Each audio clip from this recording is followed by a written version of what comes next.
Alors bonjour Jérôme, Bonjour. merci de nous recevoir ici au Jardin Suspendu. Donc, pour l'occasion des Nuits Suspendues 4e édition. Donc ça sera du 16 au 19 juillet, c'est ça? C'est ça, du 16 au 19 juillet, ouverture des portes à 18h dès le 16, et une clôture le dimanche vers 20h, 20h30, après un long festival, on le souhaite. Alors comme tous les ans, tu as travaillé sur la programmation. Qu'est-ce que tu nous as préparé cette année? Alors on n'a pas changé fondamentalement l'ADN du festival, on reste sur des choses qui sont assez traditionnelles. Un mélange de découvertes, un mélange d'artistes confirmés, un mélange de pépites, de sons un petit peu nouveaux, on l'espère tout du moins, pour la majorité de nos festivaliers. C'est aussi pour ça que le festival vienne et que les gens sont assez constants dans leur présence. On ouvre avec des voix nouvelles comme Joe Ebel, on va avoir la Dame Blanche qui va venir, elle c'est l'esprit vraiment très cubain, mais revisité, évidemment. On a une soirée très très festive le vendredi avec les Capitol Spark, la Royal Company, la Caravane Pass, les Sergent Garcia. Donc là, ça va être une fête absolument incroyable. Un petit air cubain sur le festival. Voilà, ça va être très festif, métissé le vendredi soir. Et on va avoir aussi Tiwayo, qui est une nouvelle voix du blues, entre le blues, le gospel, le R&B, c'est absolument magnifique. On a Voodoo Game qui revient, on a quelque chose qui est assez extraordinaire à mon sens. C'est Wahid Ben Salim.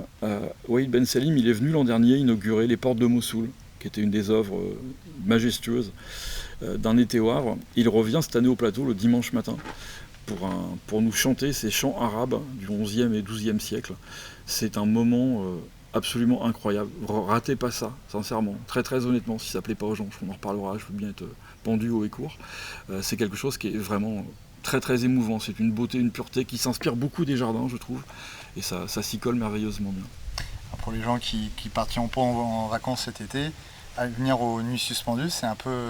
C'est un voyage. C'est un voyage à travers la musique mondiale. On essaye toujours de proposer ça aux spectateurs qui sont fidèles ou nouveaux d'ailleurs, parce que tous les ans on a un turnover qui est quand même assez important évidemment.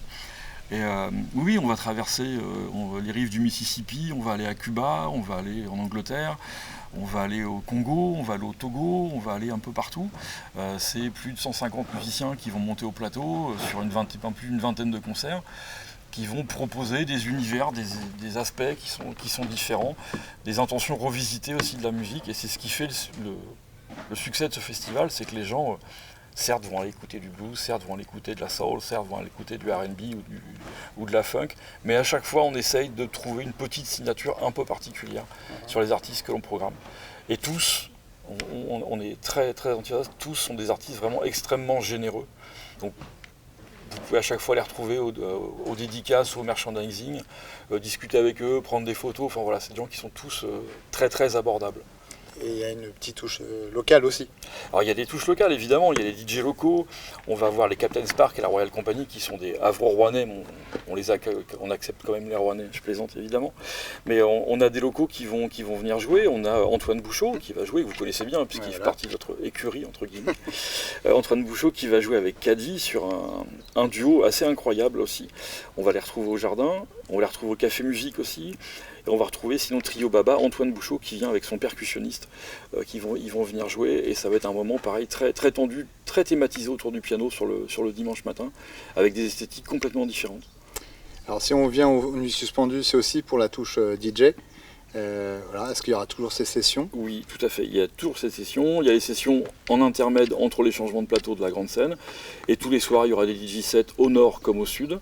Et qui vont cette année s'accompagner avec 2 balles. Parce qu'on a eu des demandes l'an passé. Les gens voulaient danser, vraiment danser beaucoup. Donc on refait venir un bal qui marche très bien. C'est le Biobal et les Azouzaz qui nous viennent de Lille et qui vont eux animer le bal en fin de soirée sur le Café Musique, donc non loin de là où nous sommes.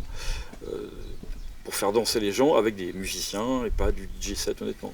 Alors tu vas faire danser les spectateurs, mais tu vas les faire chanter aussi. Alors on va essayer de les faire chanter tout à fait, puisqu'on a le Arte qui nous fait le plaisir de revenir cette année avec une nouvelle forme de karaoké.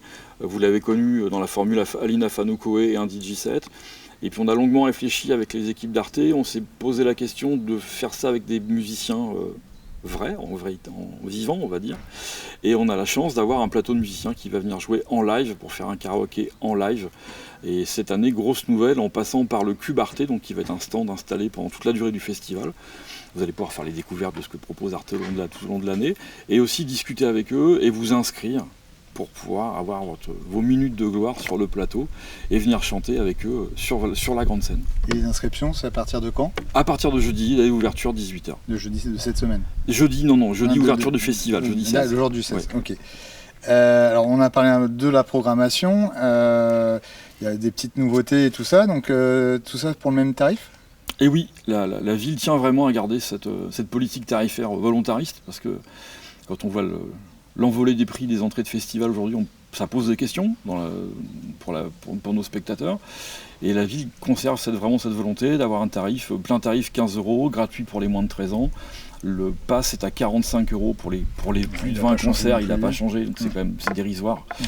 Évidemment, alors les passes partent très très vite, parce qu'il y a un nombre limité évidemment. Et tout ça à mi-tarif pour les personnes, les étudiants, les demandeurs d'emploi, les ayants droit, divers et variés. Et du coup, on les commande en ligne? Alors tout à fait, sur le site France Billet, vous pouvez les retirer à la FNAC aussi, il n'y a pas de souci, tout est dématérialisé pour la 2e année consécutive. Et les places seront en vente sur site dans la limite des places disponibles. Par contre, il n'y a pas de vente de passes sur place, puisque tous les ans, ils sont vendus. Ils sont déjà vendus avant l'ouverture. Voilà, on a parlé de la musique, on a parlé des tarifs. Une fois qu'on est sur place... il faut se restaurer. Alors on peut se restaurer, on peut se désaltérer. Il y a plusieurs offres qui sont possibles à des prix pareils maintenus. On tient absolument à ça. On doit avoir 7 ou 8 food trucks, j'ai pas la liste exactement. Il y a aussi un restaurant, l'Orangerie, qui lui est là à l'année. Donc il va aussi ouvrir ses portes bien évidemment pour accueillir et restaurer les festivaliers. Mais on pourra aussi déguster une délicieuse glace, on pourra manger des cultures libanaises, on pourra manger des cultures antillaises, on pourra manger des brochettes de poisson. On est au Havre, c'est un port, Ce serait dommage de passer à côté. Et des restaurations plus traditionnelles, type burger, etc. Alors, il n'y a pas de festival sans partenaire. Est-ce que tu souhaites en parler un petit peu des partenaires? Tu as entièrement raison, parce qu'effectivement, sans partenaire, ce serait juste impossible, ne serait-ce que de maintenir la question des prix, dont tu parlais tout à l'heure. Nous avons la chance d'avoir des partenaires qui nous sont fidèles depuis de nombreuses années. Je pense en priorité, bien sûr, à la Slor Sardé, entreprise locale, et qui nous accompagne, qui est notre grand mécène pour la 3e année consécutive. Arte, qui est un partenaire média, mais aussi d'animation et de festival, puisque c'est eux qui animent le grand karaoké, la région qui nous accompagne, et puis des partenaires qui sont un petit peu moins visibles, mais qui pour nous sont d'une très grande importance. Je pense à Import Auto, je pense à DLM Location, tout simplement parce qu'ils nous prêtent des véhicules décarbonés, puisque c'est une des grandes tendances des festivals, y compris du nôtre, et qui nous permet de faire les runs artistes avec des véhicules électriques dans la meilleure position possible. Donc les artistes, ils sont dans des hôtels un petit peu partout? Tout à fait, dans les hôtels du Havre. Et, il y a des hôtels partenaires aussi Il y a des hôtels partenaires aussi, tout à fait. On essaye de tourner un peu, parce que ça change, c'est des marchés qui sont attribués. Et puis on va avoir les artistes sont ramenés aux hôtels par des runners et accompagnés tout le long du festival par nos équipes de bénévoles. Il y a un peu plus d'une vingtaine qui accompagnent, qui renseignent les festivaliers, mais qui accompagnent aussi les artistes dans l'accueil des loges pour leur faciliter la vie et nous faciliter l'accueil surtout. Alors, tu parles de bénévoles, est-ce que tu peux parler aussi de ton équipe? Parce que vous êtes nombreux à travailler sur ce festival. Alors non, on n'est pas très nombreux. On n'est pas très nombreux. Alors après, qu'est-ce que l'on entend par équipe? Il y a une équipe de production, voilà, donc là c'est 4-5 personnes sur la production. Ensuite une équipe de techniciens, c'est un petit peu plus important. Et puis il y a toute une partie des équipes qu'on appelle nous les gilets rouges, c'est nos petits bonhommes en rouge, qui vont gérer la bonne tenue du site, qui vont gérer le run des artistes, qui vont gérer les billetteries, qui vont gérer les bars. Voilà, on essaie d'avoir aussi cette capacité à promouvoir de l'emploi pour les étudiants. Et je vous dis vraiment nos bénévoles qui font un travail incroyable. Et il y a la com aussi. Alors il y a la com, il y a le service administratif. On voit les affiches un petit peu partout dans le Havre. Et puis tout ce que le grand public ne voit pas, et c'est normal, c'est la partie administration pour les contrats, pour la réglementation, pour la gestion des tarifs, la gestion de la billetterie, etc. etc. C'est une belle petite armée qui se met en place un petit peu en amont jusqu'à un petit peu en aval du festival. Et tous nos collègues des Jardins Suspendus qui nous préparent un site magnifique comme tous les ans pour ce festival. On a parlé un petit peu de tout le monde, de l'équipe, etc. Mais on est au Jardins Suspendus. C'est un site qui est connu de tous les Havrais. Mais est-ce que pour ceux qui ne connaissent pas cet endroit, est-ce que tu peux nous parler de son histoire? Alors, L'histoire est complexe. Pas tant que ça, en fait, c'est un ancien fort Vauban, qui est un fort militaire qui a été créé pour défendre le Havre et surveiller entre guillemets l'entrée de l'estuaire, qui est tombé en désaffection pendant de très nombreuses années. Nombreux des enfants havrais connaissent ce jeu, parce que ça a été un terrain de jeu pour essayer quelques bêtises parfois. Et il y a une volonté de notre ancien maire, M. Antoine Ruchnac, d'en faire un jardin botanique, qui est classé d'ailleurs comme jardin botanique remarquable. Et vous avez différents hémisphères qui sont représentés, qui traitent des grands explorateurs du Havre. C'est un spot qui est visitable toute l'année. J'engage vraiment tout le monde à aller voir ça parce que c'est Magnifique. le travail qui est fait est absolument resplendissant. Je suis toujours ébahi de la qualité des espaces, la qualité de la tenue du site, que les festivaliers nous rendent bien d'ailleurs, parce que c'est un site qui reste très très propre durant toute la durée du festival.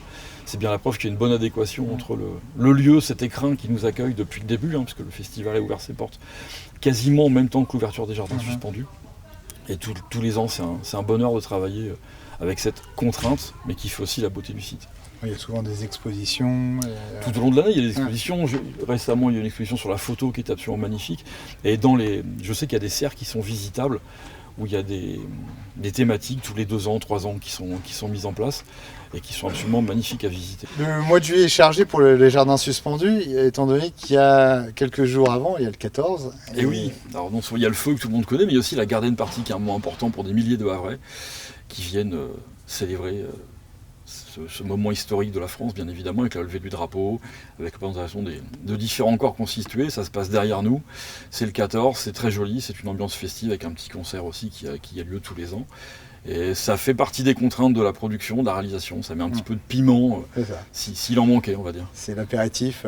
C'est ça, voilà. Avant le festival. Voilà. Bon, dernière petite question sur le festival. Il y a le stationnement qui est important pour les Havrais, pour les gens qui vont venir visiter. Où est-ce qu'on peut se garer aux alentours ? Il y a plusieurs possibilités parce qu'on a la chance d'avoir un service de transport urbain qui est assez fonctionnel au Havre. Donc l'IA dépose les gens juste derrière, à l'entrée nord. Il y a 2 entrées, une entrée nord, une entrée sud, comme d'habitude. Il y a un grand parking au nord. Mais après, dans Sanvic, il y a aussi des parkings qui existent, qui sont assez facilement trouvables. Ils ne sont pas réservés pour l'occasion, mais tous les festivaliers le connaissent. Et puis après, il y a tout ce qu'on appelle les modes doux, les trottinettes, les vélos. Il y a de quoi accrocher les vélos au nord comme au sud. Et les escaliers aussi. Il y a les escaliers, vous pouvez venir à pied, redescendre en profitant par la descente par la costière qui est assez jolie. Donc il y a différents moyens de se rendre au JS sans problème. Est-ce que tu souhaites ajouter quelque chose sur le festival ? Bah non, sinon que là je vois passer les collègues des jardins suspendus qui nous préparent un très bel écrin pour cette période. Donc bravo messieurs, c'est grâce à eux si ça peut se faire ici. Très bien, merci Jérôme. Merci à vous. Et à l'année prochaine. Avec grand plaisir. Puis on va se revoir sur le festival. Oui, et on va chanter. C'est ça, merci.